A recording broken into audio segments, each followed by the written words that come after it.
भक्त हैं जरा एक बार पूरे हाथ उठाइएगा।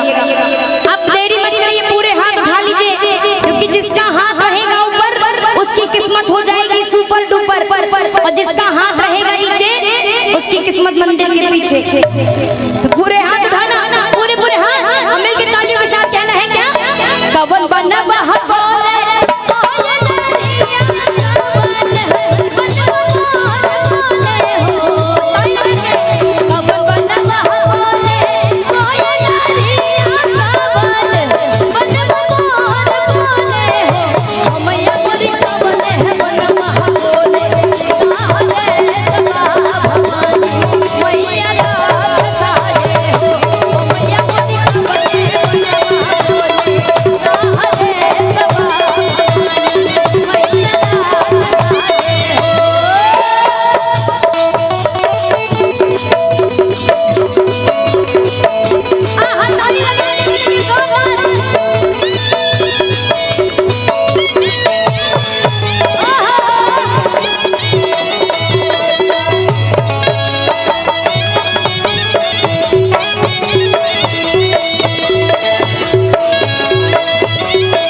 चंडी माई की।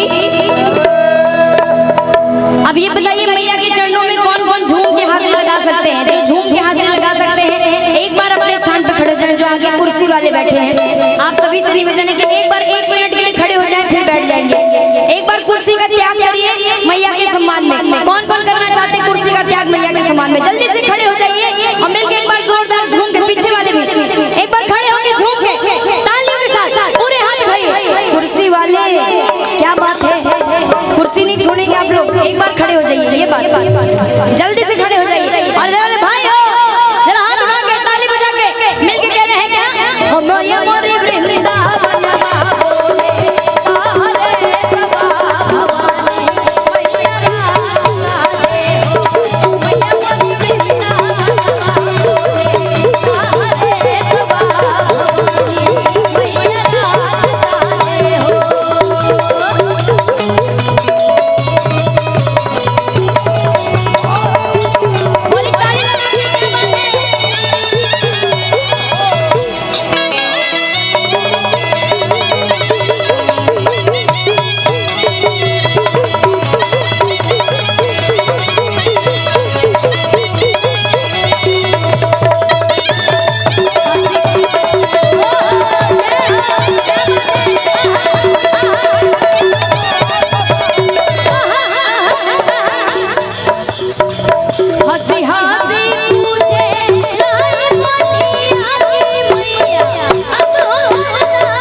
कैसी सेवा करते हैं आप लोग हर साल, वैसी सेवा करिए। बोलिए तारा चंडी मैया की जय। झूम के किया सो के नवमी में घोड़े बाकी नाई बा,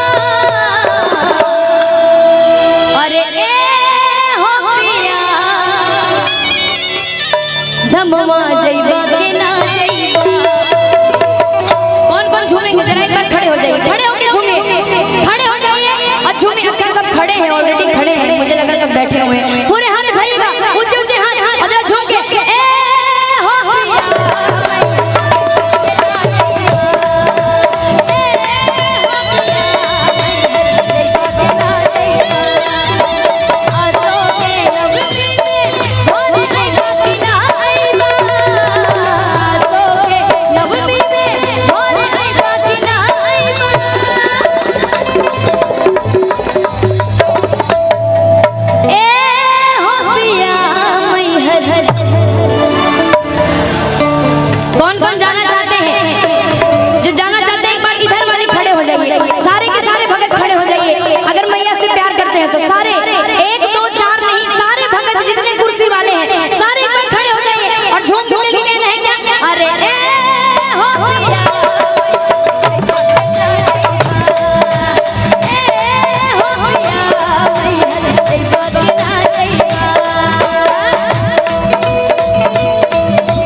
जी की तरफ से 200 रुपए का आशीर्वाद आया। एक जोरदार ताली बजा दीजिए शिव कुमार सिंह जी के लिए। क्या हुआ, आप लोग ताली बजाना भूल गए? 2 साल महोत्सव नहीं हुआ तो आप लोग भूल गए क्या? नहीं भूल तो जरा एक जोरदार ताली बजा के दिखा दीजिए भाई। पूरे हाथ उठा के ताली बजाइएगा, जोरदार ताली। ये बात और जरा